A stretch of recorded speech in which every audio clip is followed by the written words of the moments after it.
Guys, I'm Twinkle. I welcome to all of you in my channel Narsi star.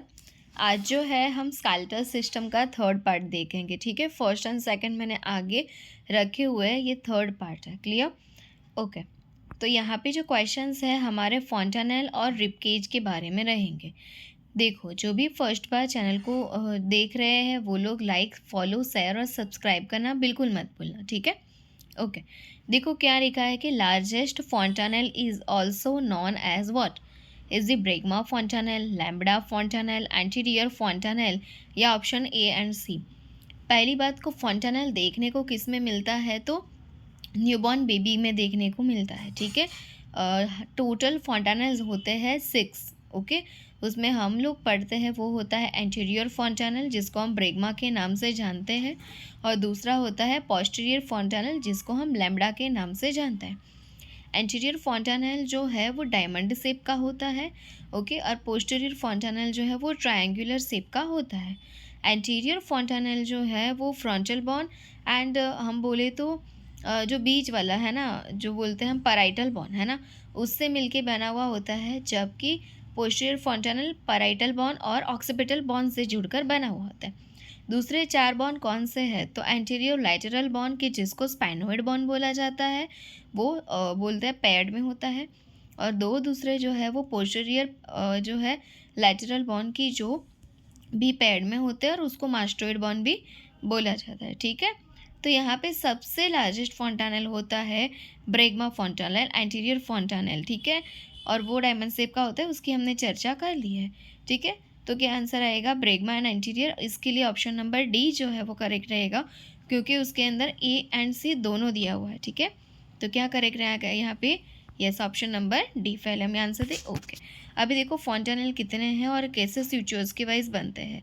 आगे की ओर मेटोपिक स्यूचर है। ठीक है, फिर यह जो फ्रंटल को डिवाइड करता है ना, वो वाला। फिर एंटीरियर फॉन्टानेल है, कोरोनल स्यूचर्स है, लैम्बोइडल sutures, posterior fontanelle, sagittal स्यूचर। Sagittal स्यूचर दो पैराइटल बॉन्ड को जो सेपरेट्स करता है वो।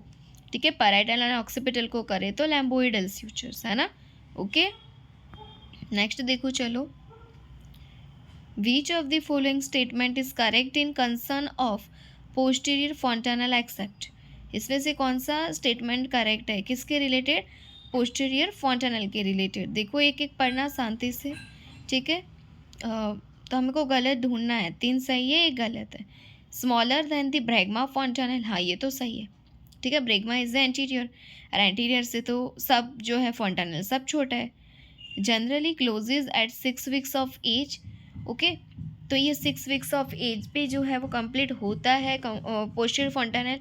तो हाँ, एंटीरियर फॉन्टानेल 1.5 ईयर 18 या 24 मंथ्स पे क्लोज होता है। पोस्टीरियर फॉन्टानेल 6 वीक्स या 1.5 ईयर 1.5 मंथ पे 1.5 मंथ 6 वीक्स पे क्लोज होता है। Located midline among the 2 parietal bone and frontal bone नहीं होता है।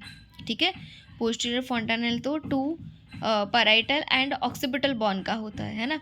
ये जो बोल रहा है वो तो किसका बोल रहा है? यस, एंटीरियर फॉन्टानेल का बोल रहा है। ठीक है, तो ये यहाँ पे गलत है। डी देखो, mix attachment with occipital bond, हाँ ये सही है। तो क्या गलत है? ऑप्शन नंबर सी जो है हमारा यहाँ पे करेक्ट आंसर रहेगा। देखो हाँ, बराबर, ऑप्शन नंबर सी करेक्ट है। तो क्यों है? क्योंकि located at posterior fontanelle located at the midline among the 2 parietal bone and the occipital bone होता तो सही होता।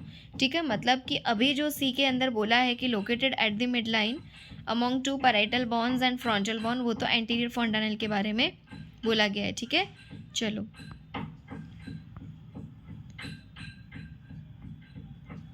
ओके, नेक्स्ट देखो कि which of the following suture is found below the parietal बॉन।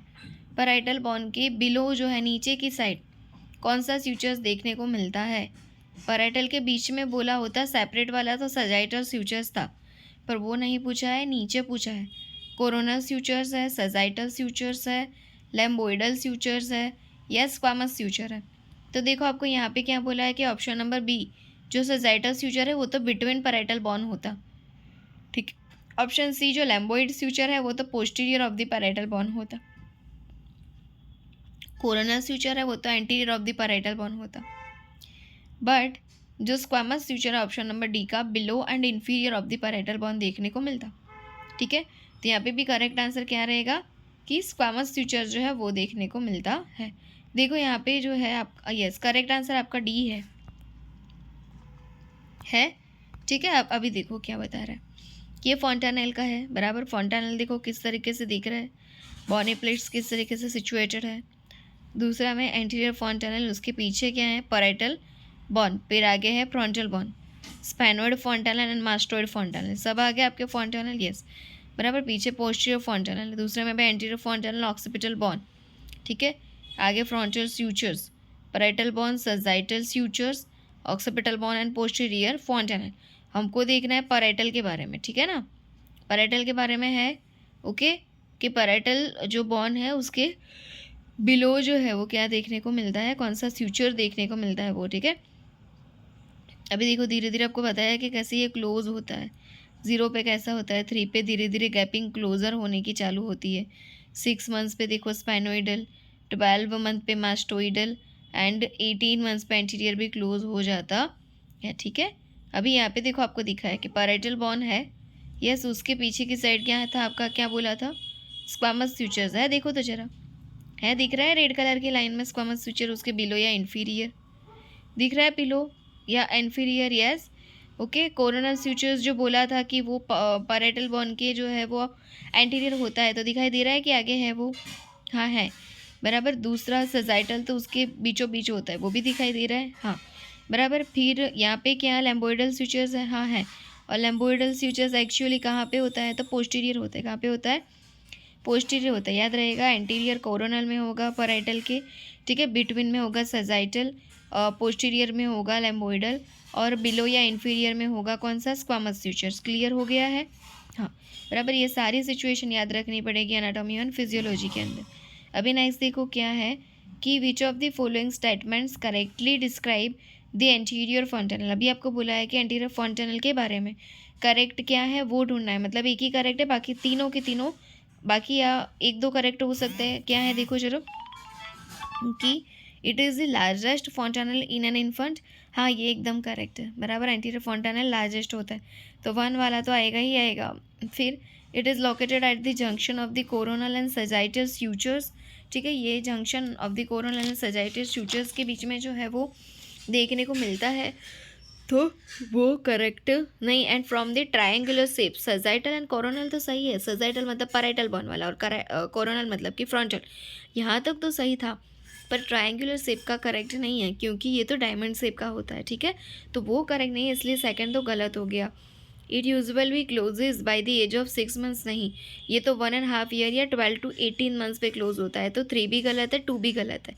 अब bulging anterior fontanelle may be a sign of increased brain mass, हाँ ये सही है। देखो जब बल्जिंग एंटीरियर फॉन्टेनल देखने को मिलता है तो ये सिचुएशन देखने को मिलेगी कि आईसीपी जो है वो इंक्रीज़ होगा, नर्वस टिश्यू का जो है एनलार्जमेंट, ब्लड उसमें भर जाना या सीएसएफ का हो जाना, ये तीनों के इंक्रीज़ हो जाने की वजह से इंट्राक्रैनियल प्रेशर बढ़ता है। कब कि जब नर्वस टिश्यू, ब्लड या फिर सीएसएफ इंक्रीज़ होता है, उसकी वजह से जो प्रेशर बढ़ता है, ठीक है।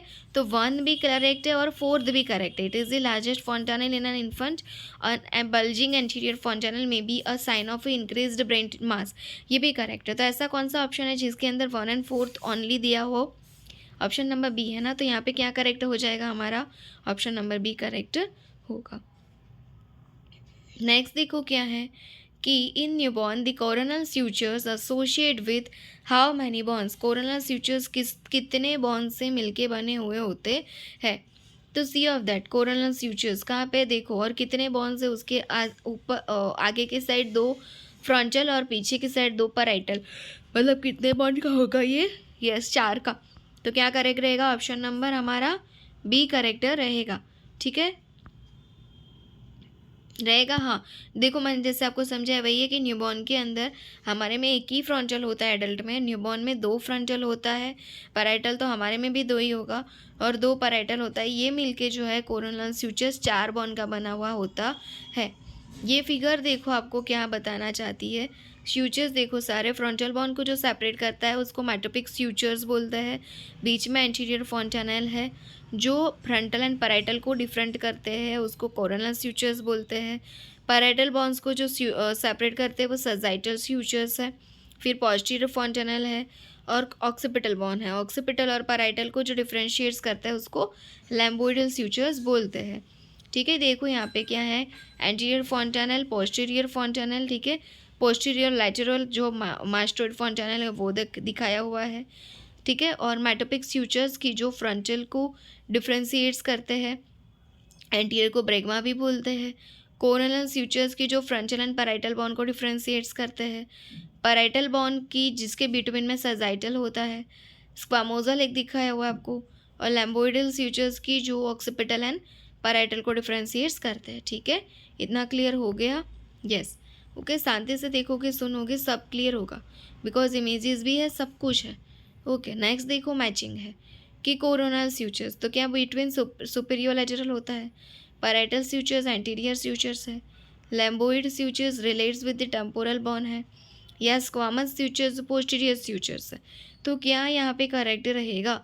कोरोनल स्यूचर्स हमको पता है कि जो फ्रंटल एंड पैराइटल को डिफ्रेंशिएट करता है उसको बोलते हैं, तो क्या आएगा वो कैसा है, एक प्रकार से एंटीरियर स्यूचर्स बोला जाएगा। ठीक है, तो फर्स्ट में आना चाहिए बी। ओके, फिर पैराइटल स्यूचर्स जो है उसमें क्या आएगा, तो सुपीरियर लेटरल जो है वो पैराइटल स्यूचर्स है, कैसा है वो, सुपीरियर लेटरल। सजाइटल की बात की, सुपीरियर है और लेटरल है। फिर है लैम्बोइडल स्यूचर्स, तो लैम्बोइडल स्यूचर्स कैसा है, पोस्टीरियर स्यूचर्स है, कैसा है, पोस्टीरियर स्यूचर्स है, क्योंकि वो ऑक्सीपिट और पैराइटल को डिफ्रेंशिएट्स करता है। और स्क्वामस स्यूचर तो पैराइटल बॉन का इन्फीरियर था, तो उसके अंदर क्या आएगा, रिलेट्स विद द टेम्पोरल बॉन। ठीक है, क्लियर? तो ऐसा कौन सा है कि जो करेक्ट हो, बी वाला। देखो उसके अंदर फर्स्ट में बी है, coronal sutures anterior sutures, parietal sutures between superior lateral, lambdoidal sutures posterior sutures and squamous sutures जो रिलेट्स विद द टेम्पोरल बॉन होगा। तो ऑप्शन नंबर बी जो है यहाँ पे एकदम करेक्ट रहेगा। ठीक है, चलो नेक्स्ट क्या है कि व्हाट इज मेटोपिज्म। ठीक है, मेटोपिज्म क्या होता है, fusion of the two halves of the frontal bone, persistent frontal sutures in the adult। ठीक है, complete fusion of the coronal sutures, absence of the metopic sutures at the birth. तो metopism वो चीज़ है कि एडल्ट में जो है वो ये चीज़ जो फॉन्टेनल का गैपिंग्स था वो भर जाना चाहिए था, जबकि अभी भी फ्रंटल साइनसिस जो है वो ओपन है, परसिस्टेंस एज इट इज़ है, तो उसको मेटोपिज्म बोलते हैं। ठीक है, एडल्ट के अंदर भी वो एज इट इज़ ओपन है तो उसको मेटोपिज्म बोलते हैं। तो क्या करेक्ट रहेगा, फ्रंटल है ना, तो आएगा कि persistent frontal sutures in adult, option number B, कि जिसको मेटोपिज्म बोला जाता है। ठीक है, देखो कैसा दिखता है ये, तो इस तरीके से दिखाई दे रहा है आपको, ओपन एंटीरियर फॉन्टेनल जो फ्रंटल स्यूचर्स का है, यस, जाइगोमेट्रिक ऑफ द फ्रंटल स्यूचर्स है, और मेटोपिक स्यूचर्स देखो किस तरीके से दिखाई दे रहा है ना, परसिस्टेंट वो बेबी साइनसिस के बीच में दिखाई दे रहा है। इंट्रामैक्सिलरी स्यूचर्स है और दूसरा है जाइगोमेटिको मैक्सिलरी स्यूचर्स। मेटोपिज्म समझ आ गया कि परसिस्टेंट जो है frontal sutures in the adults उसको बोला जाता है मेटोपिज्म। अभी बोला है कि मेटोपिक स्यूचर्स आर ऑल्सो कोल्ड, उसको क्या बोला जाता है, हमने अभी देख लिया कि वो किसके बीच में होता है, फ्रंटल स्यूचर्स, एथमोइड स्यूचर्स, एंटीरियर पोस्टीरियर स्यूचर्स या लैम्बोइड स्यूचर। तो मेटोपिक स्यूचर्स जो है वो किसको बोलता है, ऑब्वियसली फ्रंटल स्यूचर्स को। तो ऑप्शन ए यहाँ पे करेक्ट रहेगा। अभी देखो क्या है कि which of the following statements about the fontanelle is और आर ट्रू। ठीक है, इसमें से कौन कौन से स्टेटमेंट्स जो है फॉन्टेनल्स के रिलेटेड सही है। The anterior fontanel is diamond shape, हाँ, and is closed by 18 to 20 months of ages, हाँ ये भी सही, मतलब फर्स्ट तो करेक्ट ही है ना। फिर the posterior fontanel is triangular shape, हाँ, and typically closes by the 6 months of age. ठीक है, तो 6 months ऑफ एज नहीं होता है, 6 weeks ऑफ एज होता है ना, तो ये तो करेक्ट नहीं है ना, 1.5 months ऑफ एज होता है और 6 तो वीक्स होते हैं। ठीक है, तो ये गलत है। Fontanelles allow for the rapid growth of an infant's brain, okay, कि रैपिड ग्रोथ के लिए अलाउ करता है ये। The presence of a sunken fontanelle में भी indicate dehydration in an adult. तो फॉन्टेनल का जो भी है कि डिहाइड्रेशन के अंदर संकन होना, और जो बोलते हैं कि कोई भी बल्जिंग हो जाना हाइड्रोसेफेलस की, ऐसी कंडीशन आईसीपी के बढ़ने की वजह से, तो ये जो सिचुएशन है वो न्यूबॉर्न के अंदर देखने को मिलती है, क्योंकि उसमें फॉन्टेनल ओपन होता है, एडल्ट्स में तो क्लोज हो जाता है। उसमें तो जो होता है इनटेक आउटपुट चेक किया जाता है डिहाइड्रेशन के लिए। ठीक है, फॉन्टेनल नहीं देखा जाता, तो सेकंड भी गलत है, फोर्थ भी गलत है, पर फर्स्ट एंड थर्ड यहाँ पे करेक्ट है। ठीक है, तो क्या आएगा ऑप्शन नंबर ए की, जिसके अंदर फर्स्ट एंड थ्री दिया हुआ है। ठीक है, अभी देखो पहले आंसर देख लो कि है correct. Yes, option number A एकदम करेक्ट है, जिसके अंदर 1 एंड 3 था। पोस्टीरियर फॉन्टेनल 6 मंथ्स पे नहीं, पर कब होता है 6 वीक्स पे क्लोज होता है, या फिर 1.5 मंथ्स ऑफ द एज में क्लोज होता है। एडल्ट के अंदर कभी भी फॉन्टेनल को नहीं चेक किया जाता है। ठीक है, और यूरिन आउटपुट को चेक किया जाता है for assess the dehydration, not the fontanel. ठीक है, क्लियर। नेक्स्ट क्वेश्चन देखो कि which type of the joint is the coronal suture classified as. Coronal sutures में कौन सा जॉइंट देखने को मिलता है? सिनार्थ्रोसिस, एम्पियार्थ्रोसिस, डायार्थ्रोसिस या साइनोवियल जॉइंट। पहले तो आपको ये पता होना चाहिए कि जॉइंट्स होते कितने टाइप्स के हैं। ठीक है, तो फंक्शनली और एनाटॉमिकली 2 टाइप्स मोस्टली जॉइंट्स के होते हैं। फंक्शनली में 3 सब टाइप्स है और एनाटॉमिकल में भी। फंक्शनली में आएगा सिनार्थ्रोसिस को जो इमूवेबल होता है, एम्फियार्थ्रोसिस की जो पार्शियली इमूवेबल होता है, और डायार्थ्रोसिस की जो फ्रीली मूवेबल होता है। और एनाटॉमिकली में होता है fibrous, cartilaginous and synovial joints. ठीक है, तो यहाँ पे जो बोला गया है दूसरा देखो और कि structural classification fibrous joint, cartilaginous joint and synovial joint. Sutures, fibrous में होगा स्यूचर्स, सिंडेस्मोसिस एंड गॉम्फोसिस, बराबर। कार्टिलेजेनियस जॉइंट में होगा सिनकॉन्ड्रोसिस एंड सिम्फाइसिस। साइनोवियल जॉइंट्स में होगा gliding joints, hinge joint, ball and sockets joints, pivot joints, ellipsoid joints, saddle joints.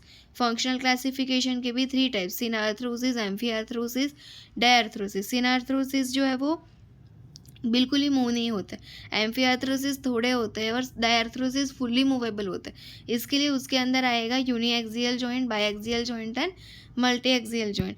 यहाँ पे जो हमारा क्वेश्चन था कि कोरोनल स्यूचर्स को कौन क्लासिफाइड करता है। ठीक है, तो कोरोनल स्यूचर्स को क्लासिफाइड करता है सिनार्थ्रोसिस को, जो बिल्कुल भी इमूवेबल होता है। ब्रेन कभी की उसके स्यूचर्स मूवेबल नहीं होते, उसलिए आएगा सिनार्थ्रोसिस। ठीक है, और उसमें ठीक है, क्लियर। देखो यहाँ पे फिर से स्ट्रक्चरल में क्या आता है, फाइब्रस, कार्टिलेजेनियस, साइनोवियल। फंक्शनल में फ्रीली मूवेबल है तो डायर्थ्रोसिस, स्लाइटली मूवेबल एम्पियार्थ्रोसिस, इमूवेबल सिनार्थ्रोसिस। और यही सिनार्थ्रोसिस हमको कोरोनल स्यूचर्स के जॉइंट में भी देखने को मिलते हैं।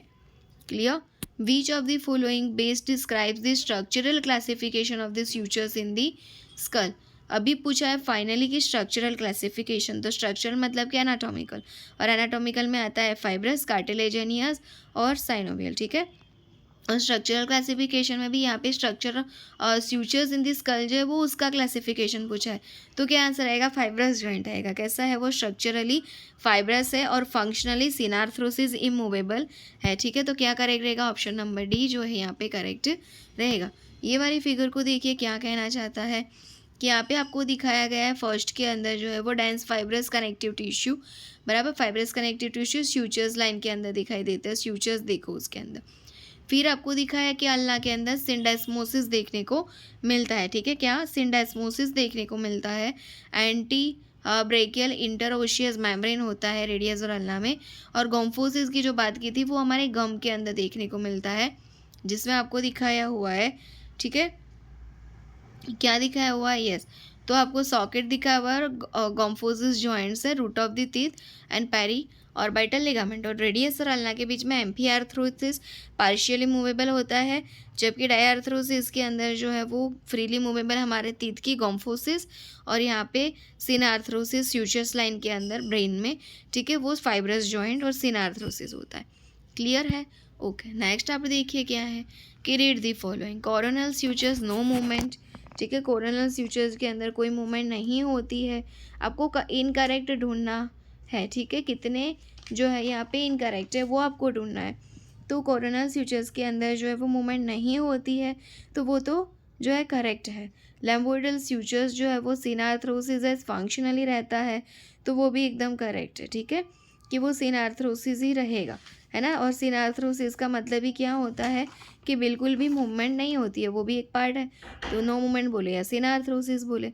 सजाइटल स्यूचर्स भी नो मूवमेंट होता है, हाँ। मेटोपिक स्यूचर्स सिनार्थ्रोसिस एट इन्फेंसी होता है, फिर एजिटिस हो जाता है, तो नहीं, ठीक है, वो पूरी लाइफ जो एज इट इज़ ही रहेगा। कैसा रहेगा? मेटाफिक्स फ्यूचर्स की पूरी लाइफ जो है वो सिन आर्थरोसिस। इसके लिए फोर्थ वाला गलत है और फोर्थ है ऑप्शन नंबर सी के अंदर, तो हमारा आंसर यहाँ आ जाएगा ऑप्शन नंबर सी। ठीक है, चलो नेक्स्ट देखो कि what is the primary function of this sutures in this curve. Sutures का प्राइमरी फंक्शन क्या है? To provide flexibility and movement between the bonds. तो फ्लेक्सिबिलिटी तो बिल्कुल भी नहीं है, तो ये तो आएगा ही नहीं। To hold the bones of this skull together securely. To allow rotational movement, बिल्कुल मूवमेंट ही नहीं होता है, सिनार्थ्रोसिस है। टू फैसिलिटेट मसल अटैचमेंट भी यहाँ पे नहीं होता है। तो क्या आएगा? ऑप्शन नंबर बी कि ये जो है फ्यूचर स्कल में जो होते हैं वो बॉन्स को होल्ड करते रखते हैं और स्कल को टुगेदर सिक्योरली रखते हैं। ऑप्शन नंबर बी जो यहाँ पे करेक्ट रहेगा। ठीक है, ओके नेक्स्ट देखो, read the following statements. Sphenoid fontanel closed होता है with 6 months of the age पे। ठीक है, स्पाइनोइड फॉन्टेनल्स होते हैं 6 मंथ्स ऑफ द एज पे, तो हाँ होता है। Mastoid is also known as the anterior lateral fontanelle, तो नहीं, मास्टोइड को तो पोस्टीरियर लैटरल फॉन्टेनल बोलते हैं, एंटीरियर लैटरल को स्पाइनोइड बोलते हैं, तो ये तो गलत है। स्पाइनोइड फॉन्टेनल लोकेटेड बायलेटरली, हाँ दोनों बाजू होते हैं और वो भी एंटीरियर साइड पे होते हैं, तो थर्ड भी सही है। Mastoid more close with the bregma as compare to the sphenoid, बराबर, तो ये भी कैसा है? हमारा गलत है, क्योंकि मास्टोइड तो जो है वो पीछे की साइड होते हैं, तो ब्रैग्मा में तो आएगा नहीं, लैम्डा में आएगा। ठीक है, तो कितने करेक्ट स्टेटमेंट हुए हमारे? First and 3। ठीक है, कि स्पाइनोइड फॉन्टेनल 6 मंथ्स पे क्लोज होता है और वो बायलेटरली भी होता है, तो 2 स्टेटमेंट यहाँ पे करेक्ट हुए, इसके लिए ऑप्शन नंबर सी करेक्ट आएगा।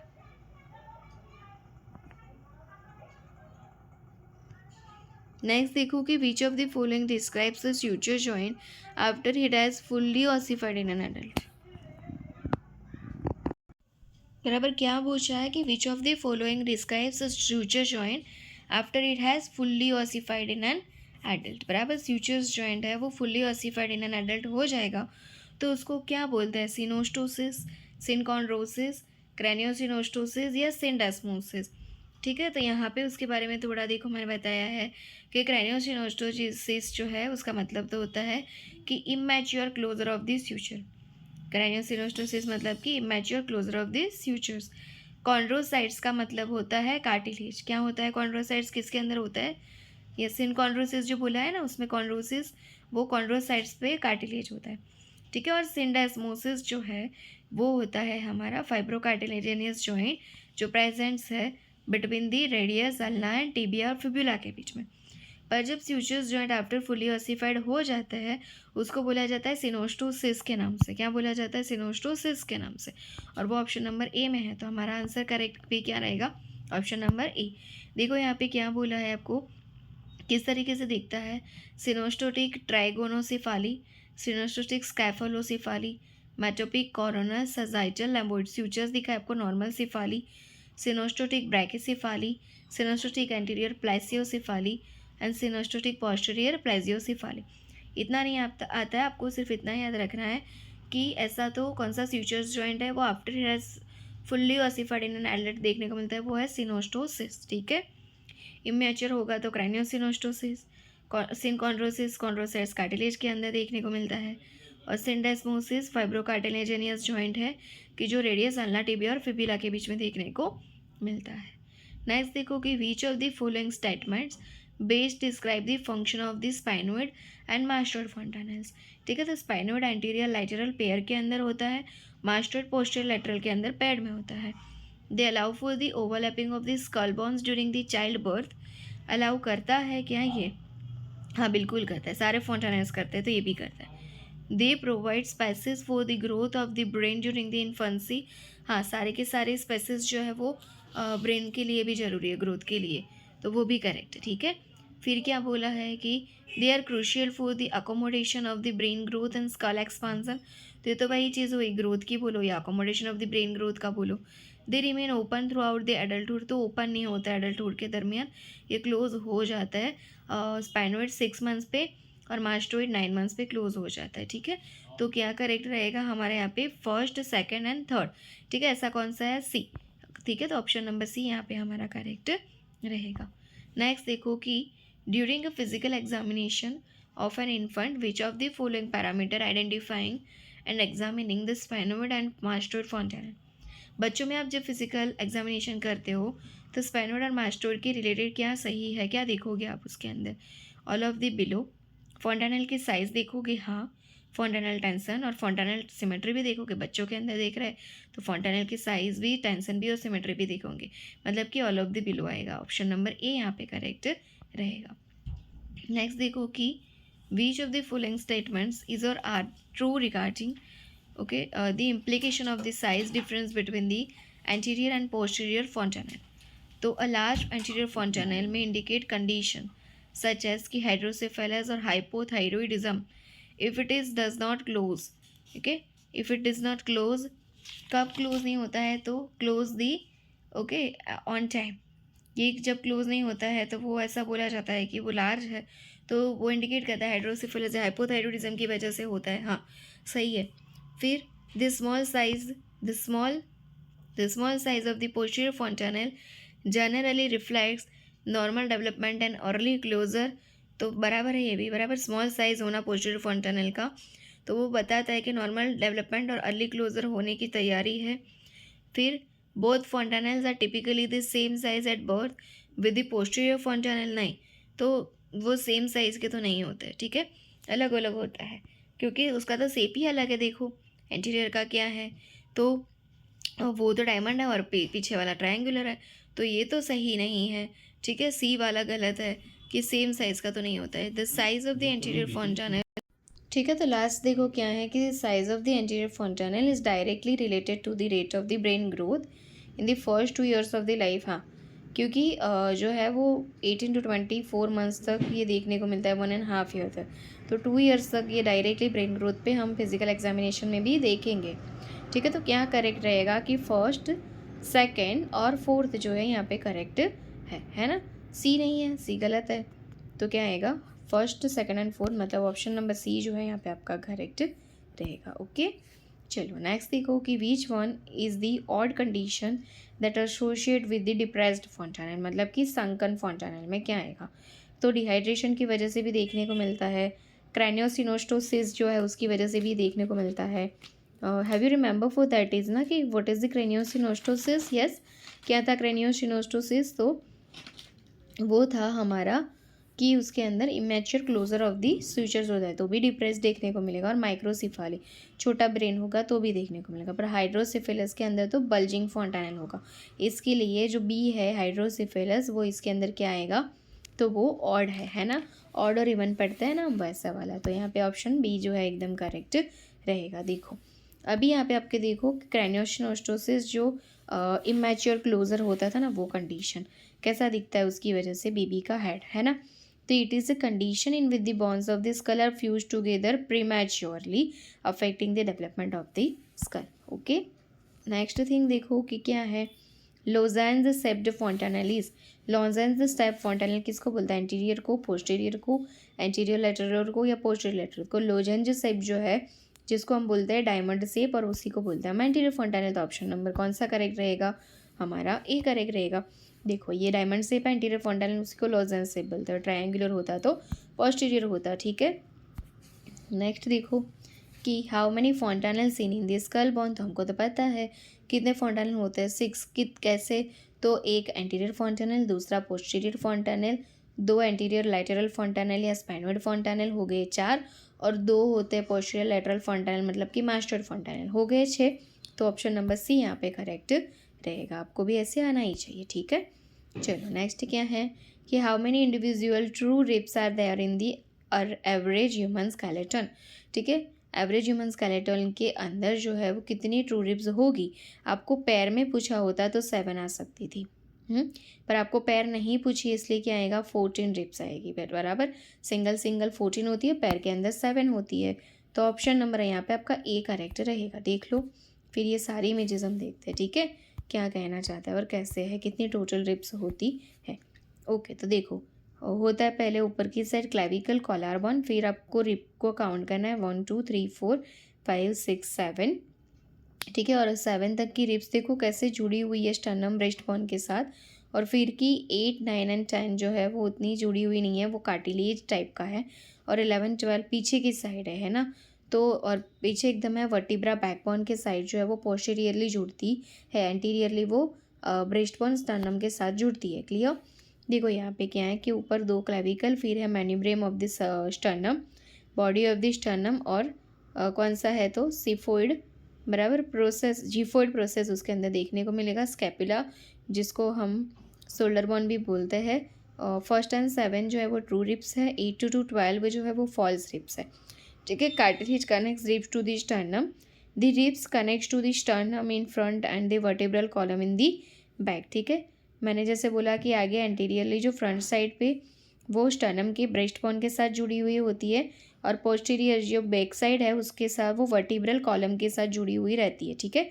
जिसमें आता है ना सर्वाइकल, थॉरेसिक, लंबर, ये सब उसके साथ। Ribs 11 and 12 are the floating ribs and are not attach to the sternum in the front, बराबर। वो फ्रंट में होती ही नहीं है, वो बैक में ही होती है, और वो बैक में भी वर्टिब्रल कॉलम के साथ ही होती है। ठीक है। भले ही रिब है इसीलिए कि उसको फ्लोटिंग रिब्स, तैरती हुई रिब्स के नाम से जानते हैं। ठीक है। देखो ट्रू रिब्स जो है वो अटैच होती है डायरेक्टली टू द स्टर्नम की, जो 7th रिब्स है। फिर फॉल्स रिब्स है जो attach to the rib above सिर्फ ऊपर की साइड जोड़ी हुई होती है, वो फॉल्स रिब्स है, और उसमें आता है 8, 9 and 10 रिब्स। फ्लोटिंग रिब्स में जो कार्टिलेजियंस अटैचमेंट ही नहीं होता है, वो बैक साइड से वर्टिब्रा के साथ जुड़ी हुई देखने को मिलती है, वो 11 और 12 है। ठीक है। तैरती हुई रिब, तो याद रहेगा 1 to 7 true ribs, 8, 9, 10 floating ribs, cartilage की जुड़ी हुई है, और 11 और 12 कार्टिलेज के साथ जुड़ी हुई नहीं है, बैक में वर्टिब्रा के साथ है, इसके लिए उसको फ्लोटिंग रिब्स बोलते हैं। Which rib have a vertebral and sternal attachment, 4th, 8th, 9 या 12। तो पहले वर्टिब्रल और स्टर्नल अटैचमेंट है क्या वो देखो। देखो 1 to 7 को वर्टिब्रो स्टर्नल रिब्स बोलते हैं, और वर्टिब्रो कॉन्ड्रल रिब्स जो है वो 8 to 10 है, और फ्लोटेरिंग सो 11 to 12 होती याद रहेगा। वर्टिब्रो स्टर्नल्स जो है वो 1 to 7, 8 to 10 वर्टिब्रो कॉन्ड्रल। तो वर्टिब्रो स्टर्नल के अंदर क्या आएगा, देखो 8 और 9 तो वर्टिब्रल कॉन्ड्रल है, 12 जो है वो तो हमारी फ्लोटिंग रिब्स है, तो क्या आ जाएगा 4th। 1 to 7 के 7 जो है वर्टिब्रो स्टर्नल रिब्स है, 8, 9, 10 वर्टिब्रल कॉन्ड्रल रिंग है। ठीक है। रिब्स केज के अंदर टोटल 25 बॉन्स होती है, पर आपको अगर अकेली रिब्स पूछे तो 24 या फिर 12 इन दी पेयर्स आएगी। ठीक है। देखो कैसे 25 बॉन्स है, तो 24 रिब्स और स्टर्नम मिलके जो है 25 बनती है। 24 या फिर 12 पेयर्स आप बोल सकते हो। फर्स्ट 7 पेयर्स या 14 ट्रू रिब्स है, 8, 9, 10 और जो है वो या 3 पेयर्स आप बोलो तो 6 टोटल फॉल्स है। 11 and 12 2 पेयर्स और 4 टोटल यहाँ पे फ्लोटिंग रिब्स है। वर्टिब्रो स्टर्नल रिब्स को हम ट्रू रिब्स बोलते हैं, जो 1 से 7 तक की है, और वर्टिब्रो कॉन्ड्रल्स को हम 8, 9, 10 की जो फॉल्स रिब्स है उसको बोलते हैं। ठीक है। चलो नेक्स्ट की which ribs are sometimes referred to as the vertebrochondral ribs, तो क्या आएगा फॉल्स रिब्स, ये तो डायरेक्टली हमको पता है, तो ऑप्शन नंबर भी यहाँ पे करेक्ट रहेगा। चलो वेरी गुड। नेक्स्ट क्या है कि which ribs are known for their greater mobility compare to the other ribs, सबसे ज़्यादा किसकी मोबिलिटी देखने को मिलेगी, ट्रू रिब्स की मोबिलिटी मूवमेंट सबसे ज़्यादा होगी, या फिर जो है वो फॉल्स की ज़्यादा होगी, फ्लोटिंग की होगी या स्टर्नल की। देखो ट्रू रिब्स तो स्टर्नम के साथ जुड़ी हुई है, पीछे वर्टिब्रा के साथ, फॉल्स रिब में भी कार्टिलेज है, पर फ्लोटिंग जो है वो पीछे की साइड ही जुड़ी हुई है, और उसको तो फ्लोटिंग तैरता ही बोला गया है, तो सबसे ज़्यादा मूवेबल तो कौन होगा मोबिलिटी मूवमेंट कौन करेगा, फ्लोटिंग रिब्स करेगा। ठीक है। तो क्या करेक्ट रहेगा ऑप्शन नंबर सी। ठीक है। ओके नेक्स्ट देखो क्या है, how many total bones articulates with the sternal manubrium, बराबर। हमने बॉडी पार्ट्स का ये स्टर्नल मैन्यूब्रियम का पार्ट्स पढ़ा था, है ना। बॉडी किसको बोलेंगे, स्टर्नल का मैन्यूब्रियम, जिफोइड प्रोसेस क्या है। ठीक है। तो उसमें आपको पूछा है कि जो स्टर्नल मैन्यूब्रियम है ना, उसके साथ कितने बॉन्स जुड़े हुए होते हैं, आर्टिकुलेट्स होते हैं, जुड़े हुए होते हैं। ठीक है। 4, 2, 6 या 3। तो see that is one is the image के ऊपर आपको दिखाया फर्स्ट स्टर्नल जॉइंट। ठीक है। मैन्यूब्रियम दिखाया, क्या है मैन्यूब्रियम, फर्स्ट जो स्टर्नल जॉइंट है उसके साथ होता है 2 साइड में क्लेविकल कोलार बोन, जिसको हम ब्यूटी बोन बोलते हैं। तो फर्स्ट 2 तो हमारे क्लेविकल बोन हो गए, और फिर होता है फर्स्ट कोस्टल कार्टिलेज, मतलब कि पहली रिब्स होती है, तो दोनों बाजू 2 रिब्स, तो हो गए हमारे 4 बोन। ठीक है। 2 क्लेविकल और 2 costal cartilage, first costal cartilage, तो 4 होते हैं। और दूसरा क्लेविकल नॉच्यूल्स होता है, सुप्रा स्टर्नल जुगुलर नॉच है, स्टर्नो क्लेविकुलर जॉइंट देखने को मिल रहा है। ठीक है। तो 4 जॉइंट होते हैं, और देखिए इसके अंदर थोरेसिक केज, क्लाविकुलर नोच है, चौक्यूलर नच है, मैन्यूब्रियम कि जिसके अंदर आप अच्छे से देखिए यहाँ पे क्लेविकल, कॉलर बोन और पहली रिब्स उसके साथ जुड़ी हुई है, दो पैर में है इसलिए दो। Costal notches, costal cartilage, true ribs 1 to 7, false ribs 8 to 10 and floating ribs 11 to 12। Thoracic vertebra इसके साथ मोस्टली जो है फिटिंग आउट देखने को मिलता है। कौन सा वर्टिब्रा? ये कहाँ तक होता है? सर्वाइकल और थोरेसिक तक ही ये देखने को मिलता है वर्टिब्रा में भी, ठीक है।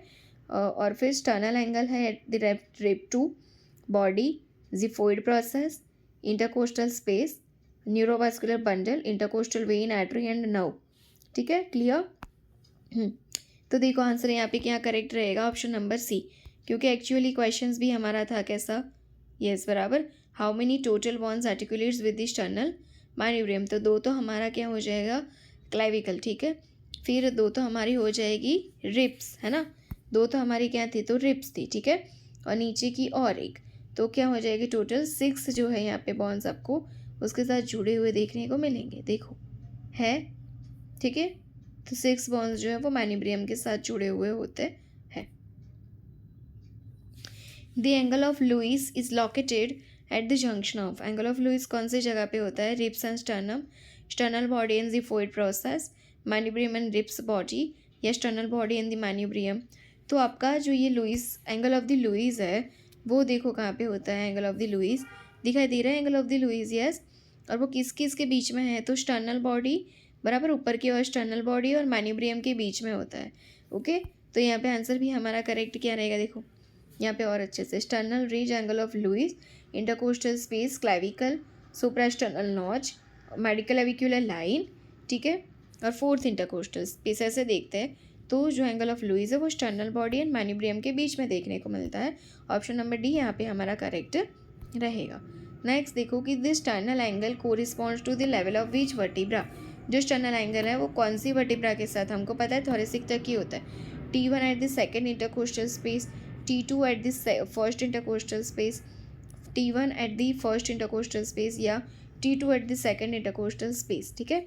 तो स्टर्नल एंगल जो होता है वो T2 थोरेसिक का सेकेंड वर्टिब्रा और सेकेंड इंटरकोस्टल स्पेस में, मतलब ऑप्शन नंबर डी करेक्ट आएगा, देख लो है करेक्ट ऑप्शन नंबर डी। हाँ अभी फिगर देखो शांति से, क्या है कि जो हमारा स्टर्नल एंगल है आपको दिखाई दे रहा होगा, तो lower border of the T4 तक ये जो है देखने को मिल रहा है, पर एक्चुअली जो देखो स्टर्नल एंगल तो कहाँ पे है, तो सर्वाइकल की दो छोड़ के फिर तो T2 जो है उसके और मीडियास्टिनम और जो है इंटरकोस्टल स्पेस का सेकंड, ठीक है, T2 और सेकंड इंटरकोस्टल स्पेस जो है वहाँ पे देखने को मिलेगा, ठीक है। तो आज जो हमने देखा मोस्टली वो फॉन्टानल और रिप क्विज के क्वेश्चन है। नेक्स्ट हम जब मिलेंगे तो आगे और स्केलेटल सिस्टम्स की अच्छे से जो है वो देखने की, एनाटॉमी, फिजियोलॉजी और उसका सब देखने की कोशिश करेंगे, ठीक है। अब ऐसे ही जुड़े रहिएगा, कमेंट में ज़रूर लिखिएगा। Thank you.